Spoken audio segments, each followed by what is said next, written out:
যে ম্যাচটা মোটামুটি সহজেই বাংলাদেশের জেতা উচিত ছিল, সেই ম্যাচটাও বাংলাদেশ শেষ মুহূর্তে দর্শকদের টেনশনে ফেলে দিয়েছিল। শরীফুল ভাই very much thank you, Nasum ভাই ভেরি মাচ থ্যাংক ইউ। এই যে আপনারা একজন 10 করলেন 11 বলে, একজন 6 বলে 10 রান করলেন, 11 রান করলেন, আপনারা এই দুটো ইনিংস না খেললে না বাংলাদেশ ম্যাচ জিততো কিনা আমার সিরিয়াস ডাউট আছে। আপনারা আমার সঙ্গে একমত না হতে পারেন, কিন্তু এই যে শরীফুল নেমে যে আপনার 183 স্ট্রাইক রেটে 6 বলে 11 করে দেবেন, এটা বোধহয় আপনি চিন্তা করেননি। ওটা না হলে ম্যাচ ক্লোজ হয়ে যেতে পারতো। আরেকটা থ্যাংক ইউ নুরুল হাসান সোহানকে, পরপর 2 ম্যাচেই বেশ গুরুত্বপূর্ণ রোল প্লে করেছেন। বলা যেতে পারে ম্যাচ জেতানোর জন্য যে সময়ে উইকেটে থেকে ম্যাচ শেষ করার দরকার ছিল, নট আউট থাকা দরকার ছিল, খুব দারুণভাবে দুটো ম্যাচে সোহান কাজটা করতে পেরেছেন। ফিনিশার বলতে আমরা যা বুঝি তার কাছ থেকে এরকম রবি প্রত্যাশিত একটা particular partnership, that is between Jaker Ali Anik এবং শামীম হোসেন পাটোয়ারি। তাদের 37 বলে বোধহয় 56 রানের পার্টনারশিপ। এটাই আসলে ম্যাচ জেতার ক্ষেত্রে মিডল ওভার্সে কিংবা দ্রুত 3 উইকেট পড়ে যাওয়ার পর সবচেয়ে বড় ভূমিকাটা রেখেছে। কেননা আপনি আফগানিস্তান আজকে একজন স্পিনার আবার এক্সট্রা নিয়ে খেলেছে, সো আফগানিস্তান জানতো স্পিন দিয়ে বাংলাদেশকে ঘায়েল করতে হবে, স্পিন দিয়ে বাংলাদেশকে বাজিমাত করতে হবে। তারা সেই চেষ্টা করেছিল, কিন্তু বাংলাদেশের মিডল অর্ডারের ওই জুটিটা, জাকের এবং শামীম পাটোয়ারির জুটিটা, দ্যাট ওয়াজ অ্যাবসলিউটলি ফ্যান্টাস্টিক। এই জুটিটা অবশ্যই ভালো, এটার প্রশংসা করতেই হবে। শামীমকে আলাদা করে একটু ক্রেডিট দিতে হবে, কেননা শামীম উইকেটে এসেই উল্টো হিট ব্যাক করেছেন, উল্টো চার্জ করেছেন, অপোনেন্টকে উল্টো প্রেসারে ফেলেছেন। নর্মালি এই ধরনের ক্ষেত্রে শামীম যে সময়ে উইকেটে এসেছেন, এই ধরনের ক্ষেত্রে আমরা দেখি যে ব্যাটসম্যানরা একটু খোলসের ভেতরে ঢুকে যান, অনেক শর্টস খেলতে চান না, বাউন্ডারির রিস্ক নিতে চান না, ডট বল খেলেন, সিঙ্গেল ডাবলস নিয়ে স্ট্রাইক রোটেট করার চেষ্টা করেন। শামীমও সেটা করেছেন জাকেরের সঙ্গে, কিন্তু শামীম বাউন্ডারিগুলো বের করেছেন, যে কারণে যে 6 ওভার 1 বলে যে 56 রান হয়েছে, এটা আফগানিস্তানকে ম্যাচে খুব বেশি সেটেল করতে দেয়নি। বাট দেন এগেইন জাকেরের আউট হয়ে যাওয়া, রশিদ খানের বলে আগে যেটা বলেছিলাম যে রাগের ম্যাচে গুগলি বুঝতে পারেননি, এই ম্যাচে অনেকটা সেরকম একই ঘটনা। শামীমের আউট হয়ে যাওয়া, সাইফুদ্দিন এলেন 4 মারলেন, পরের বল আউট হয়ে গেলেন, 1 ওভারে ওমরজাই 2 উইকেট নিয়ে রিশাদ উইকেট দিয়ে আসলেন, তখন ম্যাচটা একটু হলেও ক্রিটিক্যাল হয়ে গিয়েছিল। বাট সোহান উইকেটে থেকে, এবং একই সঙ্গে যেটা শুরুতেই বলছিলাম যে শরীফুলের ওই রানগুলো সত্যিকার অর্থে খুবই খুবই অমূল্য রান। ম্যাচ জেতার ক্ষেত্রে বাংলাদেশ 1 ম্যাচ হাতে রেখেই সিরিজ নিশ্চিত করলো। কংগ্রাচুলেশনস বাংলাদেশ। আফগানিস্তানকে হোয়াইট ওয়াশ করাটা এখন সময়ের দাবি।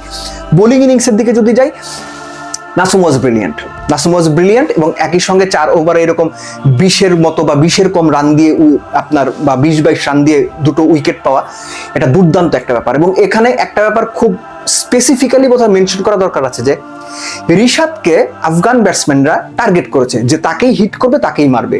রিশাদ অনেক রান দিয়েছেন, কত 45-এর মতো বোধহয় রান দিয়েছেন, 2টো উইকেট তিনি নিয়েছেন।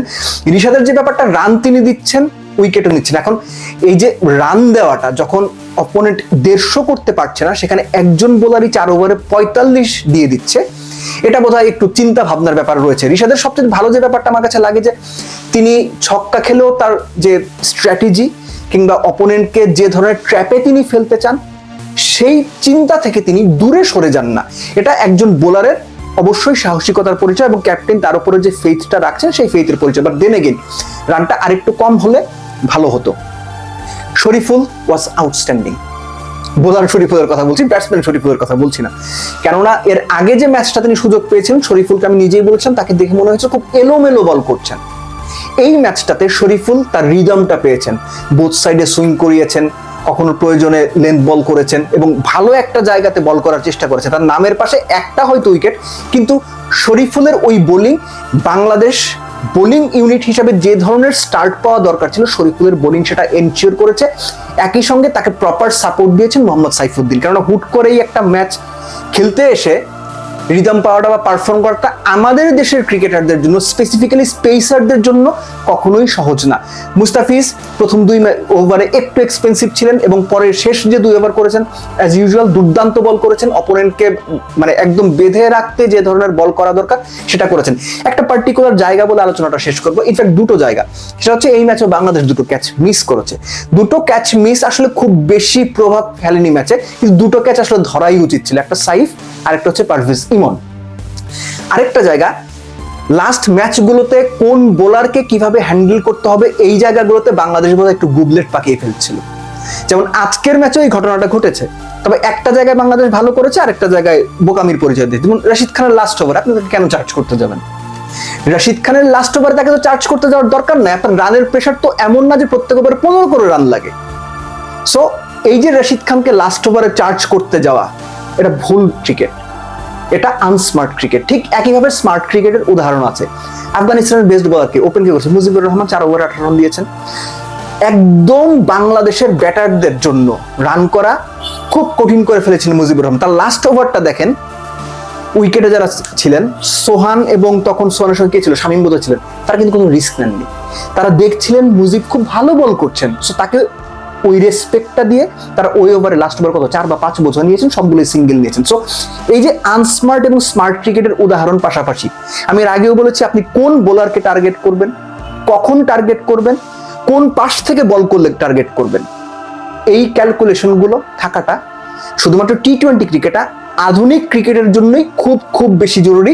ছোট্ট একটা ক্রেডিট যোগ করতে চাই, সেটা হচ্ছে যে যখন নাসুম এবং রিশাদ দুজনে মিলে আপনার 4 উইকেট নিয়ে নিলেন, তাদের যে স্প্যানগুলো ছিল ওই জায়গাটুকু আমার মনে হয় যে ব্রেকের পর ইব্রাহিম জাদরানের উইকেটটা তুলে নিলেন নাসুম, 11, 13, 14 এই ওভারগুলো অ্যাকচুয়ালি বাংলাদেশকে পুরো ম্যাচটা গ্রিপে এনে দেওয়ার জন্য একটা বড় ভূমিকা রেখেছে।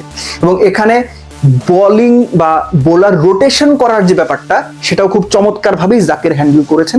একটা জায়গায় পার্টিকুলারলি মেনশন করা যায় যে নাসুম উইকেট পেলেন, উইকেট পাওয়ার পর তিনি যে প্রান্তে ছিলেন সেই প্রান্ত থেকে তারপরের ওভার কিন্তু তিনি করলেন না, সেই প্রান্ত থেকে বোধহয় সাইফুদ্দিনকে করানো হলো 1 ওভারের জন্য, এনে নাসুমকে প্রান্ত বদল করানো হলো এবং প্রান্ত বদল করেও নাসুম উইকেট তুললেন।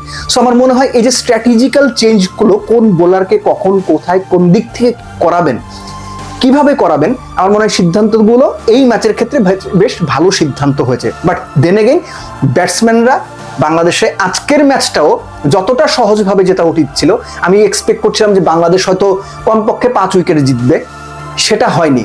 শেষ মুহূর্তে ওই একটু হলেও কম আর বেশি টেনশন না দিলে এদের ভালো লাগে না।